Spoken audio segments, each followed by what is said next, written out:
예, 오늘 말씀의 제목은요, 체포의 순간에도 사랑을 멈추지 않으신 예수님이라는 제목으로 잠시 하나님 말씀을 나누고자 합니다. 우리는 지난 그 3주 동안 요한복음 17장을 살펴보았습니다. 요한복음 17장에 기록된 그 예수님의 대제사장적 기도, 이것에 대해서 우리가 3주 동안 이렇게 살펴봤는데요. 예수님께서는 먼저 그 하나님의 뜻을 구하는 기도를 드리셨다. 자신의 기도를 드렸지만 하나님의 뜻이 무엇인지, 자신을 향한 하나님의 뜻이 무엇인지 그 뜻을 구하는 기도를 드리셨고, 이어서 이제 그리스도의 몸된 교회를 위해서 기도하셨다라는 것입니다. 그리고 더 나아가서 이제 아직 믿지 않는 그 세상과 그 열방을 향해서 주님께서 기도를 하나님께 올려드렸다라고 말씀을 드렸습니다. 이것이 언제 일어난 일이냐? 이제 13장부터 21장까지 그 말씀은 그 이틀 사이에, 목요일과 금요일 사이에 있었던 일들, 그리고 이제 부활하시고 난 다음에 그것을 잠깐 이렇게 기도하는데, 이것이 이제 십자가를 앞두고 예수님께서 마지막으로 하나님께 올려드리신 기도였다라는 말씀입니다. 이제 오늘부터 이제 요한복음 18장부터 그 마지막 장의 21장까지 함께 살펴보고자 하는데요. 이 말씀 안에는 인류 역사상 가장 위대한 그 구원의 사건이 기록되어 있습니다. 그러니까 성자 하나님께서 이 땅에 오신 이유가 무엇인지, 이를 위해서 예수님께서 오셨는데, 그 예수님께서 유다의 배신으로 이제 붙잡히시고, 그리고 신문과 고난을 당하시고, 십자가에 못 박혀 죽으시고, 그 장사한 지 사흘 만에 부활하시는 이 놀라운 사건이 18장부터 21장 말씀까지 기록이 되어 있습니다. 오늘 본문 1절을 보시면요, 예수님께서 이 다락방을 떠나십니다. 그리고 기드론 시내 건너편에 있는 동산으로 가시는 장면이 나와요. 근데 여기는 이제 예수님께서 겟세마네에 기도하셨던 그 내용은 생략이 되어 있어요. 가시는 장면만 나오고, 이제 그 겟세마네 동산에서 일어났던 일들, 그 말씀이 오늘 말씀입니다. 우리는 겟세마네 동산이라는 그 이름과 감람산이라는 이름은 참 익숙합니다. 그런데 이 기드론 시내라는 표현은 조금 생소해요. 기드론 시내 옆에 동산이라는 말은 좀 생소합니다. 이건 또 어디지라고 생각할 수 있는 생소한 장소입니다. 마태와 마가는 이 장소를요, 겟세마네 동산이다라고 정확하게 기록을 해요. 누가는 감람산이라고 기록을 합니다. 근데 요한은 왜 지금 마태와 마가와 누가와는 달리 왜 기드론 시내 건너편이라는 이 표현을 사용했을까? 요한은 의도가 있습니다. 요한은 그냥 기록한 것이 아니라 분명한 뭔가의 의도가 있다라는 것이에요. 많은 학자들은요, 여기에 그 요한의 신학적인 의도가 또 담겨져 있다라고 그렇게 생각하고 있습니다. 그중 하나가 이제 다윗과 연결이 되는데, 이 사무엘상 15장을 보시면 다윗이 나옵니다. 근데 다윗이 아들이 있어요. 압살롬이라는 아들. 근데 아들 압살롬의 그 반역으로 인해서 예루살렘을 떠날 수밖에 없는 그런 상황에 놓이게 돼요. 떠나서 어디로 가게 되냐? 이 기드론 시내를 건너서 감람산으로 올라가서 그 자리에서 울며 기도를 했다는 말씀이에요. 예수님과 뭔가 비슷하죠. 예수님도 감람산에 올라가셔서 우시면서 기도하셨던 것처럼, 다윗은 가까운 사람들의 그 배신과 고난을 경험한 자리가 바로 이 기드론 시내와 그리고 이 감람산의 현장이었어요. 그런데 예수님도 같은 자리에서 지금 이 제자였던 유다에게 배신을 당합니다. 다윗은 기드론을 건너서 기도했고, 예수님도 기드론을 건너서 겟세마네라는 그 동산에 올라가셔서 기도를 하셨더라는 거예요. 요한복음은 예수님을 뭘로 비춰주냐면 그 참된 다윗의 왕으로 비춰줍니다. 그러니까 예레미야 30장 9절 말씀에 보면 다윗 왕이라는 이름이 나와요. 예레미야 30장에. 근데 이 다윗 왕은 그 에레미야는 그때 선지자로서 다윗 왕과 한 400년 차이가 나요. 근데 그때 하나님께서 에레미야에게 예언을 주시는데 다윗 왕을 회복시키겠다라는 이 예언의 말씀을 주셔요. 그러니까 하나님께서 다윗의 계보에서 새로운 왕을 세우실 것을 약속한 에레미야에게 주신 예언의 말씀이라는 거예요.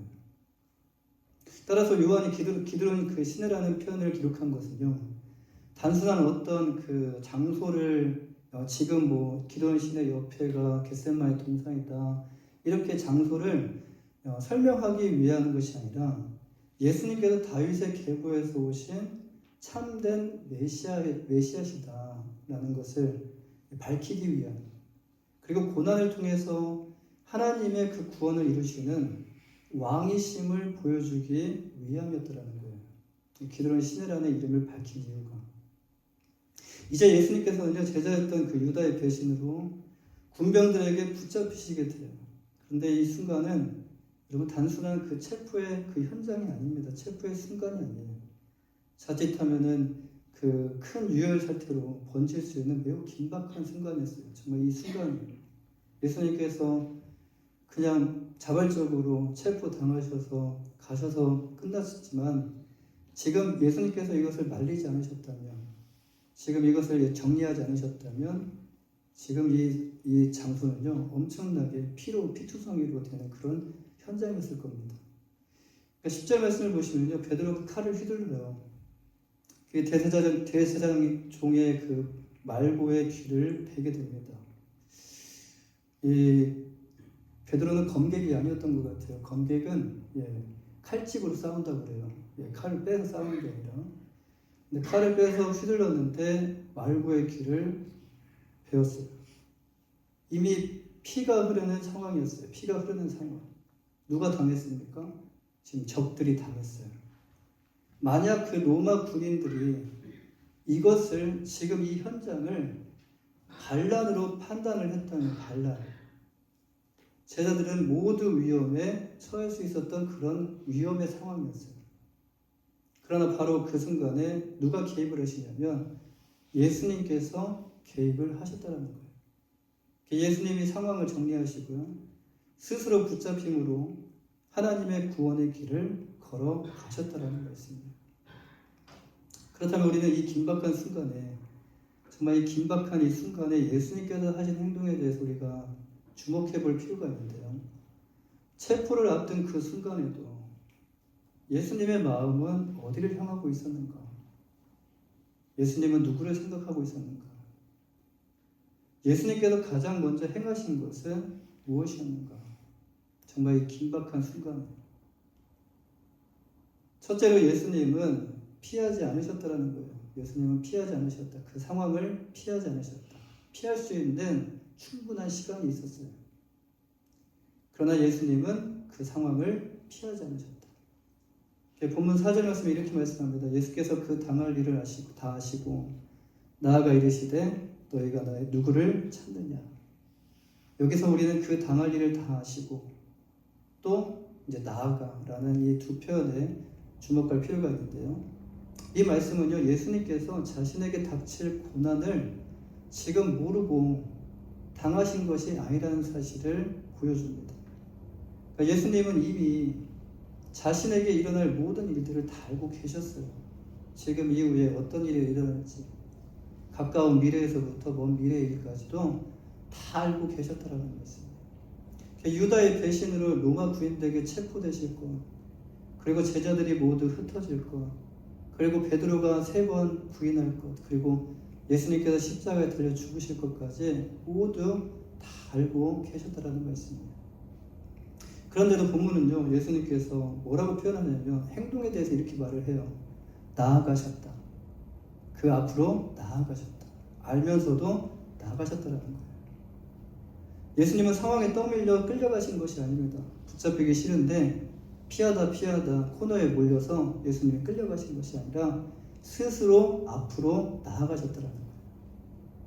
이것은 하나님의 뜻을 향해서 자발적으로 그 길을 걸어가셨다라는 의미예요.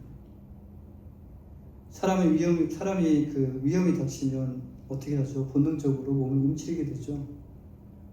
그리고 본능적으로 우리가 숨거나 도망치게 됩니다. 그러나 예수님은요, 자신에게 다가올 그 고난을 모두 아셨음에도 불구하고 아셨음에도 불구하고 한 걸음도 물러서지 않으셨더라는 거예요. 오히려 먼저 나아가 뭐라고 말씀하시냐면 너희가 누구를 찾느냐라고 말씀을 하세요. 우리는 여기에서 예수님의 어떤 모습을 우리가 발견할 수 있습니까? 끝까지 하나님의 뜻을 위해서 오셨잖아요. 하나님의 뜻을 이루시기 위해서 순종하시는 그 예수님의 모습을 우리가 발견할 수 있게 됩니다. 예수님도 피하실 수 있었어요. 숨으실 수도 있었고 그리고 도망칠 수도 있었어요. 그러나 그렇게 하지 않으셨어요. 자신의 뜻보다 하나님 아버지의 뜻을 앞세우셨고 끝까지 이 순종의 길을 걸어 가셨다라는 말씀이에요. 자, 그렇다면 오늘 우리의 모습은 어떻습니까? 우리는 하나님의 뜻을 먼저 구하며 살아가고 있습니까? 아니면 우리의 뜻을 먼저 앞세우며 살아가고 있습니까? 예수님은 마태복음 10장 39절 말씀에서 이렇게 말씀하셔요. 자기 목숨을 얻는 자는 잃을 것이요 나를 위하여 자기 목숨을 잃는 자는 얻으리다. 사랑하는 여러분 무엇을 위해서 무엇이 여러분 진정한 삶이라고 생각하십니까? 어떤 삶이 과연 진정한 삶일까? 무엇을 위해서 불태우는 삶이 가장 진정한 삶일까? 자신만을 위해 살아가는 인생은요, 결국 모든 것을 남겨둔 채 사라질 수밖에 없다라는 거예요. 긁어 모아도 그것만 남지 나는 사라진다는 거예요. 그러나 주님을 위해서 쓰고 주님을 위해서 살아가는 인생은요, 여러분 세상에서는 어리석게 봅니다.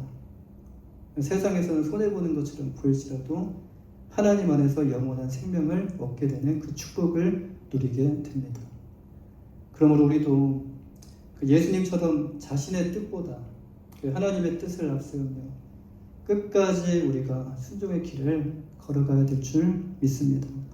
두 번째로 예수님은요, 자기 사람들 끝까지 보호하셨다는 거예요. 첫 번째는 피하지 않으셨어요. 피할 수 있었지만 피하지 않으셨고, 두 번째는 보호하셨다. 자기를 보호한 게 아니에요. 누구를 보호하셨어요? 자기 사람들을 끝까지 보호하셨다. 이 본문 8절에 이렇게 말씀합니다. 예수께서 대답하시되 너희에게 내가 근이라 하였으니 나를 찾거든 이 사람들이 가는 것은 용납하라. 예수님을 붙잡기 위해 로마의 군인들이 찾아왔어요. 근데 본문 3절 말씀에 보시면 이 군인을 뭐라고 표현하냐면 군대라고 표현을 해요. 군대. 이 군대 헬라어로 그 스페이라인데요. 스페이라. 이 단어는 그 로마 군대의 하나의 그 대대를 의미를 해요. 일반적으로 로마 군대의 한 대대가 몇 명이냐면 약 600명으로 구성이 되어 있다고 해요. 600명. 그러니까 만약에 600명이 감남산을 주변에 둘러쌌다면 완전 수색 작전이죠. 예. 그러나 600명까지 오지 않았을 것이다. 근데 그만큼 많은 군인들이 거기에 동원되었음을 강조하고 있다는 거예요. 더욱이 그들은요, 빈손으로 온 것이 아닙니다. 무기로 무장한 채 찾아왔어요. 요즘 들어서 이제 총을 들고 찾아왔다는 거예요. 총을 들고 찾아왔어요. 군인들이 집에 총을 들고 찾아온 거예요. 무장을 한 채로 찾아왔어요. 얼마나 그 심각한 상태입니까? 이미 베드로는요, 칼을 휘둘러 가지고 말고의 길을 배웠어요. 돌이킬 수 없는 일을 했어요. 지금 피가 주변에 흐르는 상태가 됐어요. 이제 자칫하면 그 제자들까지 체포되거나 목숨을 잃을 수 있는 그런 매우 긴박한 상황이었다는 거예요. 이런 상황 속에서 예수님은 어떻게 행동하셨습니까? 당황하지 않으셨어요. 예수님은 자신의 목숨을 지키기 위해 변명을 하거나 도망갈 길을 예수님은 찾지 않으셨어요. 오히려 먼저 제자들을 보호하셨다는 거예요. 제자들. 예수님의 시선, 마음이 지금 어디 있는지 시선을 보면 알 수 있는데 이 예수님의 시선이 자신이 아니라 제자들에게 머물러 있음을 우리가 보게 됩니다. 이 무력 충돌이 계속되어서 제자들이 다치거나 죽는 일이 없도록 예수님은 군인들을 향해서 말씀을 하십니다. 이렇게 말씀하시죠. 나를 찾거든 이 사람들이 가는 것은 용납하라. 예수님은 왜 이렇게 말씀을 했습니까? 이 안에도 여러분 하나님의 말씀에 대한 이 순종이 담겨져 있다는 거예요. 예수님의 그 모든 말씀 안에는요 하나님과 연결되어 있어요. 하나님의 뜻과 연결되어 있고 하나님의 말씀의 순종과 연결이 되어 있어요. 이어지는 9절 말씀에 이렇게 말씀해요. 이는 아버지께서 내게 주신 자 중에서 하나도 잃지 아니하였사옵나이다 하신 말씀을 응하게 하려 함이로라. 예수님은 순간적인 판단이나 인간적인 그런 연민으로 제자들을 보호하신 것이 아니에요. 어떤 영웅적인 심리로 제자들을 보호하신 것이 아니라는 거예요. 아버지께서 맡기신 사람들을 끝까지 지키라는 하나님의 그 뜻에 순종하셨다는 거예요. 예수님은 자신의 그 십자가 사명만 생각하지 않았습니다. 십자가만 바라보고 그 길만 제자들이 어떻게 되든지 말든지 신경 안 쓰고 그냥 그 길만 걸어가신 것이 아니라는 거예요. 하나님께서 맡기신 영혼을 끝까지 보호하시고 지키시는 일에도 주변을 살피시면서 끝까지 하나님의 말씀에 순종하셨다는 거예요. 이것이 예수님의 순종이었습니다. 사랑하는 여러분, 하나님께서는요 우리 각 사람에게도 각자에게 맞는 사명을 주셨어요. 그러나 그 사명만 중요한 것이 아니라 사명도 중요하지만 그 사명을 하나님의 뜻대로 감당하는 순종도 중요하다라는 말씀이에요. 그렇다면 오늘 하나님께서 우리에게 순종하기를 원하신 것은 과연 무엇일까요? 예수님의 순종을 보면서 우리가 살펴보면서 하나님께서 우리에게 원하시는 순종이 무엇인지 그 답을 우리가 찾아볼 수 있습니다. 예수님은 하나님께서 맡기신 영혼을 끝까지 지키고 살리는 일에 순종을 하셨다라는 것을 우리가 기억하셔야 됩니다. 오늘 우리에게도요 하나님께서 맡기신 영혼들이 참 많아요. 우리가 이것에 대해서 신경을 안 쓰고 생각을 안 해서 그렇지 조금만 우리가 신경을 쓰고 관심을 갖고 이렇게 생각해 보면 하나님께서 우리에게 맡기신 영혼들이 참 많아요. 근데 많은데 우리가 하는 것은 참 한계가 있습니다. 하루에도 한 사람 만나는 것도 쉽지가 않아요. 한 사람 케어하는 것도 쉽지가 않아요. 이렇게 하면서 제가 생각했던 게 이래서 어떻게 전도를 하지? 이런 생각이 들더라고요. 할 거는 많은데 우리가 할 수 있는 힘에는 제한이 있고 한계가 있다는 거예요. 우리에게 맡기신 영혼들이 참 많아요. 가정의 영혼, 가정, 그리고 교회의 영혼, 그리고 하나님께서 우리의 삶 속에 보내주시는 영혼들. 하나님께서 우리를 그들을 섬기고 세우는 사람으로 하나님께서 부르셨어요. 섬기기 위해 우리를 하나님이 창조하셨어요. 하나님을 섬기고 내 이웃을 섬기도록 우리를 창조하셨다는 거예요. 그리고 우리 내 이웃을 내 몸과 같이 사랑하며 그리스도의 몸된 교회를 함께 하나님은 우리가 세워나가기를 원하고 계십니다. 그러므로 우리도 예수님처럼 하나님께서 맡기신 영혼을 사랑하고 지키며 살리는 일에 끝까지 순종해야 되는 우리의 삶이 되어야 될 줄 믿습니다. 마지막으로 예수님은요 원수까지도 사랑하셨어요.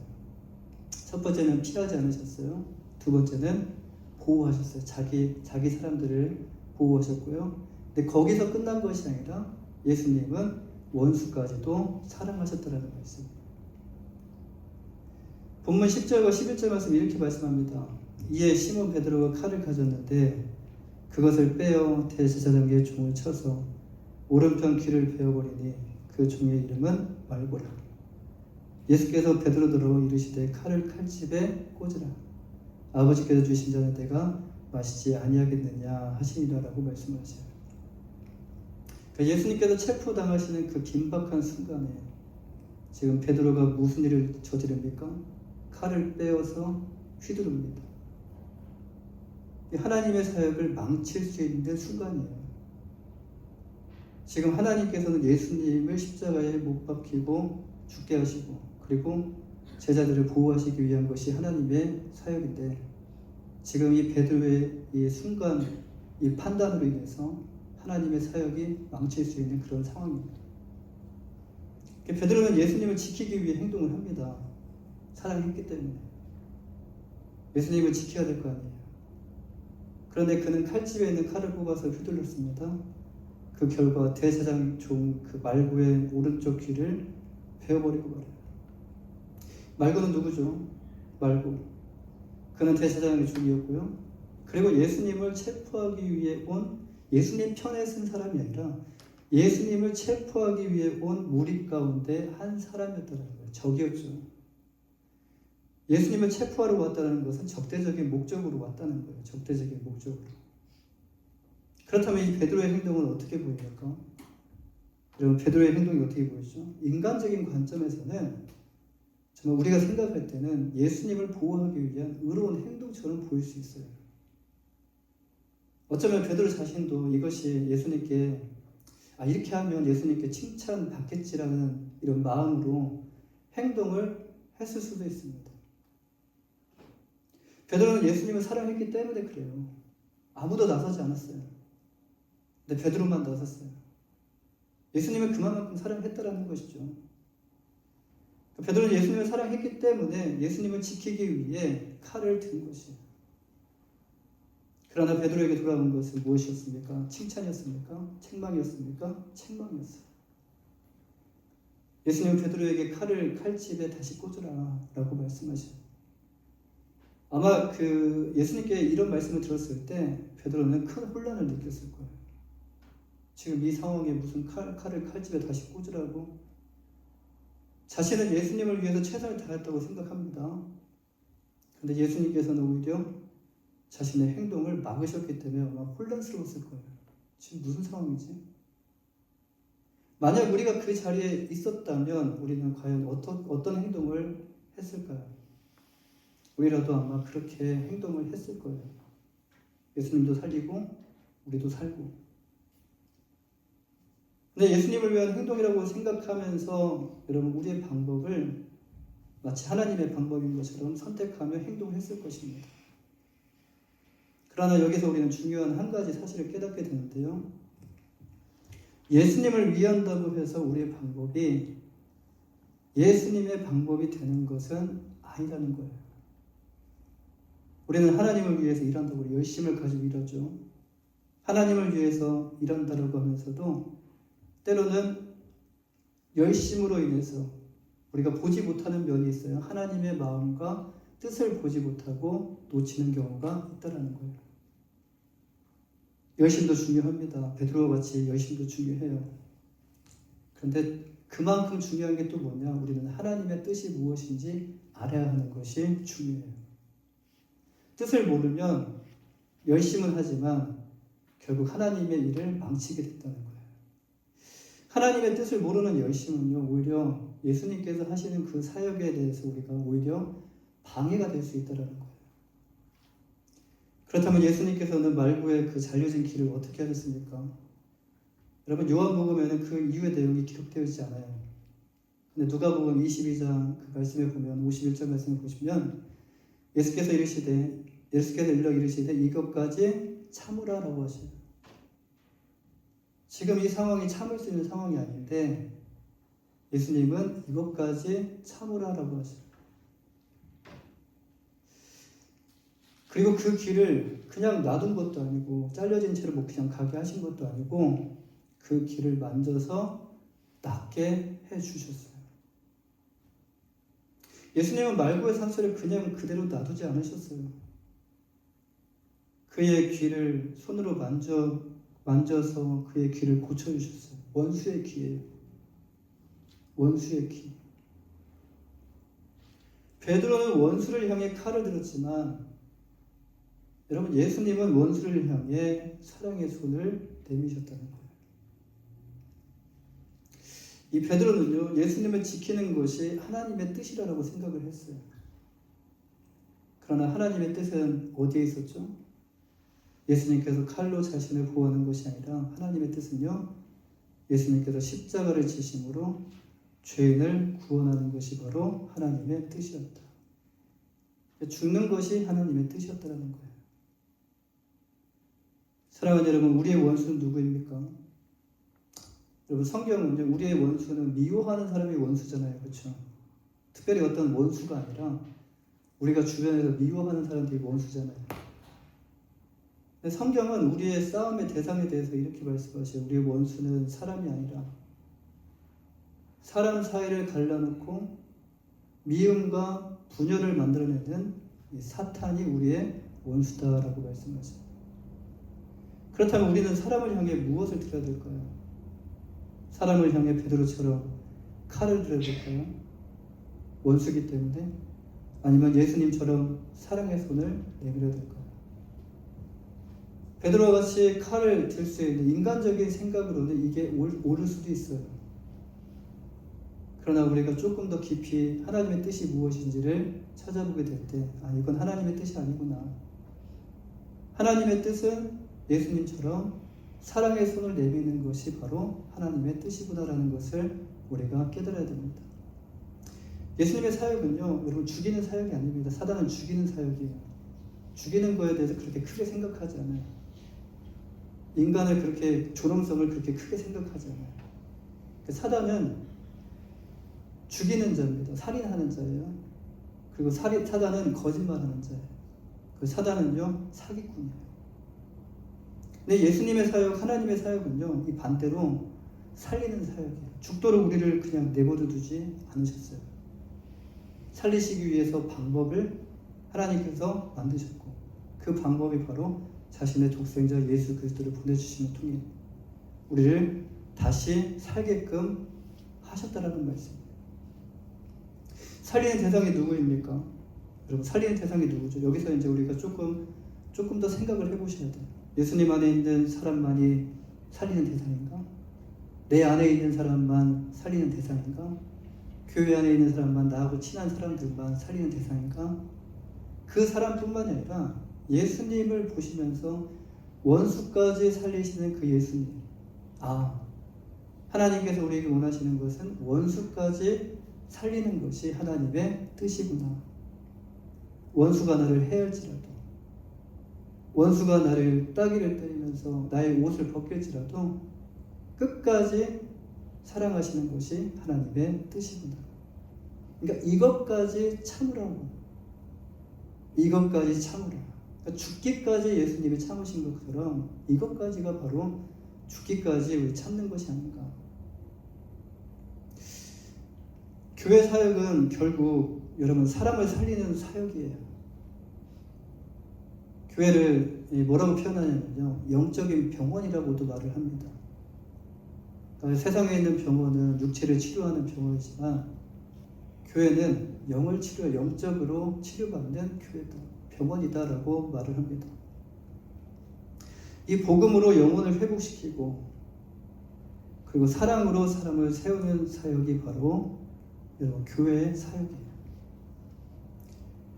그렇기 때문에 우리도요, 예수님 그 베드로의 열심이 아니라, 베드로의 열심도 우리가 가지고 있어야 되지만 여러분 예수님의 마음을 품고, 칼이 아니라 지금 마음속에 무엇을 품고 계십니까? 칼을 품고 계십니까? 아니면 사랑을 품고 계십니까?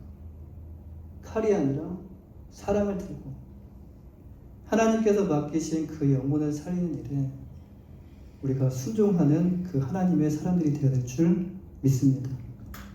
이를 위하여 예수님이 오셨어요. 그리고 이를 위해서 예수님이 제자들을 부르셨어요. 그리고 이를 위해서 예수님께서 십자가에 달려 죽으셨고, 그리고 이를 위해서 제자들도 모두 순교를 했어요. 무엇을 위한 것입니까? 영혼 구원을 위하여 이들 모두가 자신의 목숨을 아끼지 않았다는 거예요.